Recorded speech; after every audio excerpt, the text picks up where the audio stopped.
Hello friends, today we are going to study the into onto function. Okay, उसके examples हम कर रहे थे. तो आज का example है, yes, so here we have example that f from alpha to infinity to 4 to infinity f of x is equals to x square minus 6x plus 5. Then find maximum possible value of alpha if f of x is onto. Okay, what we have to find is the function or the value of alpha, okay, for which f of x become the onto function. okay, कौन सी value find करनी है? Maximum value of alpha हमें find करनी है जिसके लिए जो function है वो ऑनटू हो जाए. वी नो दैट ऑनटू कब होता है फंक्शन? जब हमारा जो को डोमेन है वो इसके इक्वल्स हमें रेंज मिल जाए. तो whenever we have codomain is equals to range और range is equals to codomain, then the function is called onto function. For that we have f of x, the function is defined as x square minus 6x plus 5. okay? अगर हमारा function है एक square वाली जो भी एक polynomial है वो है, okay? तो स्क्वायर पॉलिनोमियल है वो हमेशा क्या होता है? तो parabola. okay, we know that the square polynomial is always a parabola. okay, तो ये हमारा ग्राफ हो जाएगा एक parabola. okay, now what we have, the function f of x is defined as x square minus 6x plus 5. इसका solution हमारे पास है, right? ये सिंपल सा इसका सॉल्यूशन है. क्या है? x minus 1 and x minus 5. तो x के दो वैल्यू हमें मिलेंगे, एक होगा 5 और एक होगा 1. ओके, तो यहाँ पे सपोज हमारे पास 1 है और यहाँ पे हमारे पास 5 है. तो ये हमने ड्रॉ कर ली x एक्सिस. ओके, अब होगी y एक्सिस. ओके, ये हो गई हमारी y एक्सिस. अब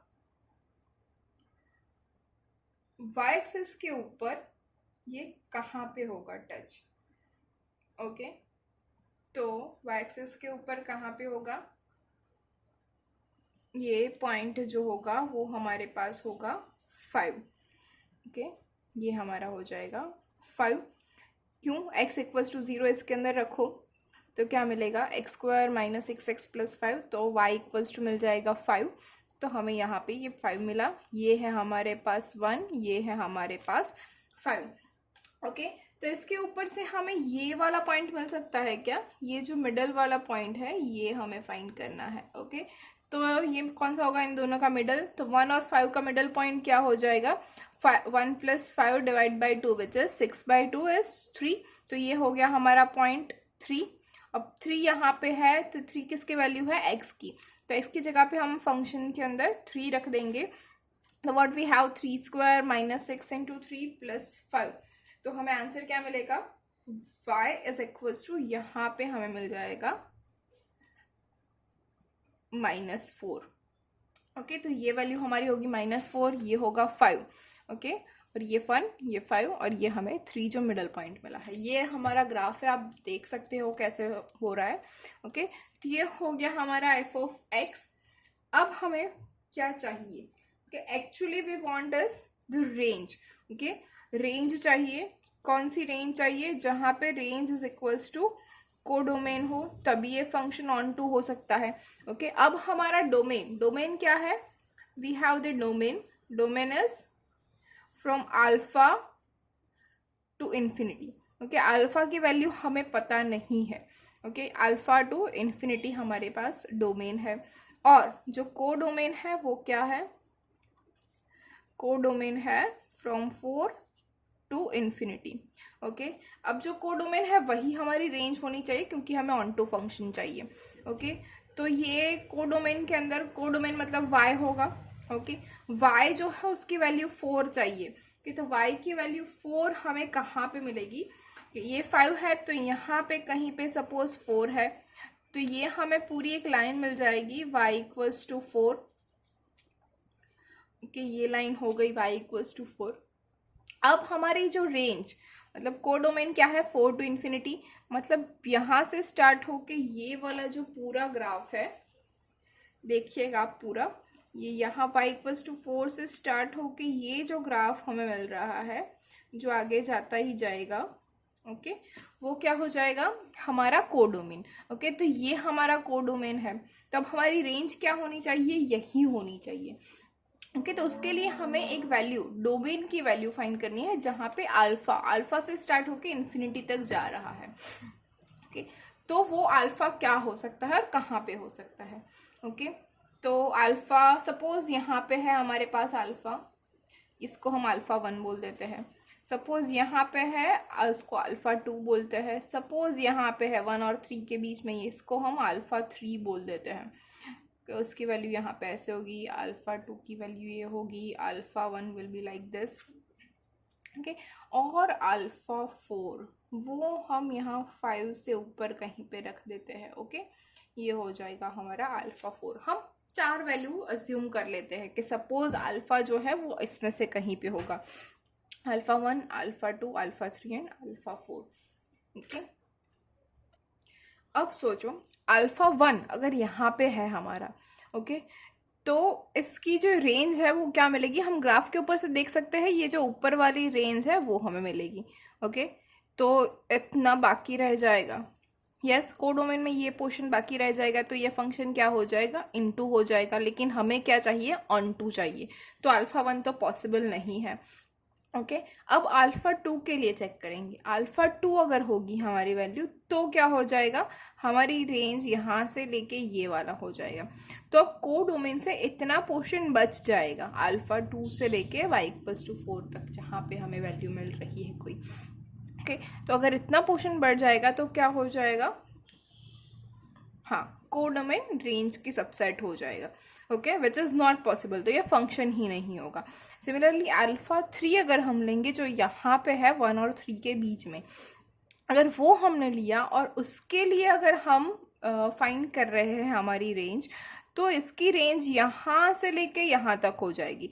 तो कोडोमेन से इतना जो पोर्शन है हमारा, इतनी वैल्यूज बढ़ जाएगी। अगर इतनी वैल्यू बढ़ गई तो फिर से हमारा फंक्शन नहीं होगा, क्योंकि कोडोमेन जो है वो रेंज का सबसेट हो गया।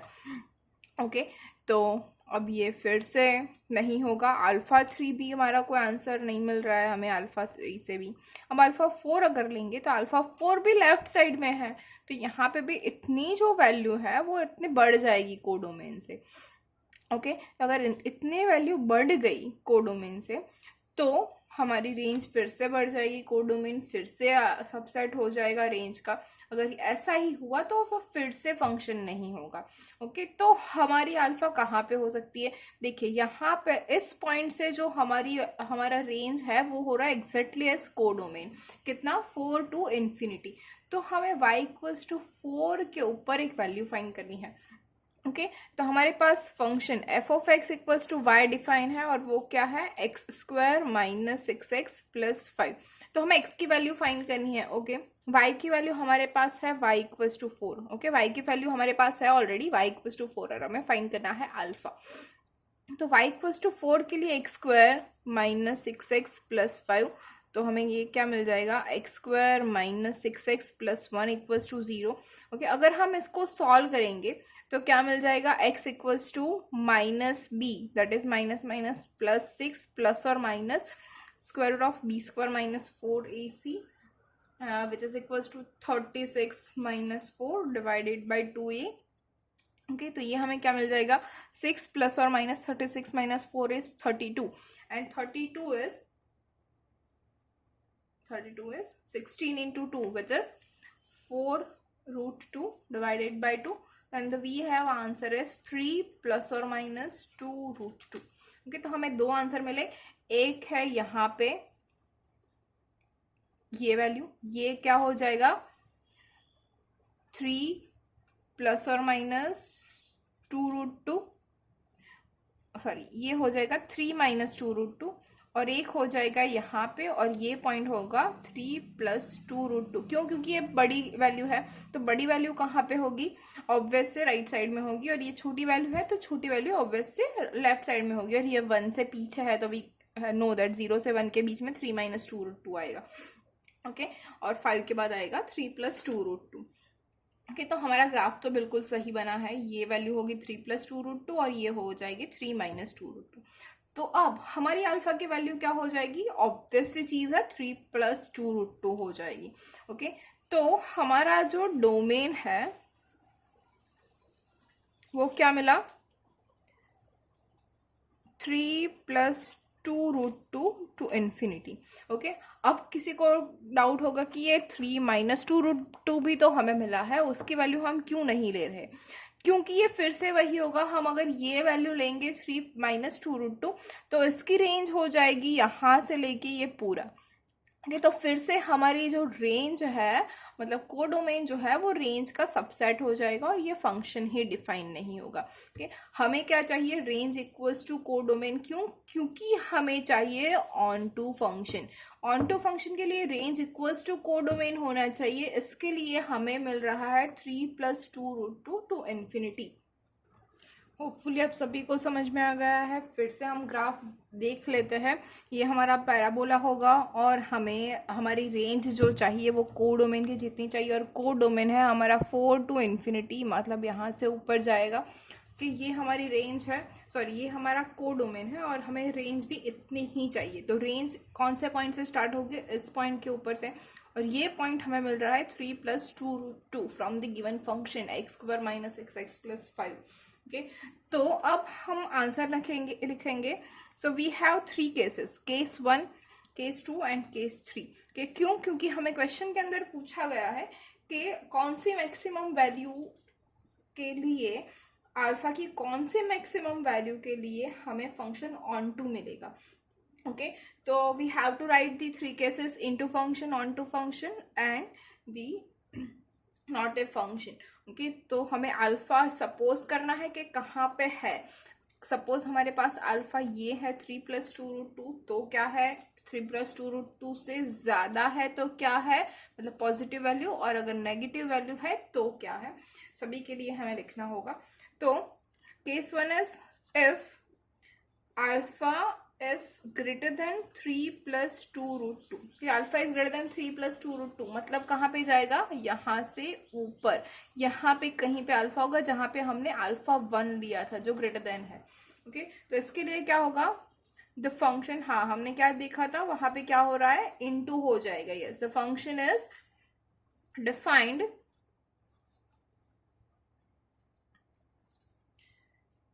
But is into function. Okay, function तो डिफाइन था लेकिन इनटू था, वो हमने पहले ही देखा था, क्योंकि इतना जो पोर्शन है वो बच जाता था। ओके, तो ये क्या हो जाएगा, इनटू फंक्शन। ओके, हेंस क्या होगा, alpha greater than 3 + 2√2 is not our answer और is not possible. Okay, case 2, case 2 क्या होगा, case 2 is suppose if we have alpha is less than 3 + 2√2। अगर अल्फा लेस देन 3 + 2√2 होगा, मतलब यहाँ से कहीं पे भी हमने, जहाँ पे अल्फा 2, अल्फा 3, अल्फा 4, ये सारे जो अल्फा लिए थे कहीं पे भी आ जाए। ओके, तो उसके लिए क्या होगा, हमने देखा सभी के लिए क्या था, फंक्शन नहीं होता था। यस, मतलब देन कोडोमेन, इसका अगर अच्छी लैंग्वेज में हमें लिखना है तो क्या होगा, codomain will be subset of range, hence the function is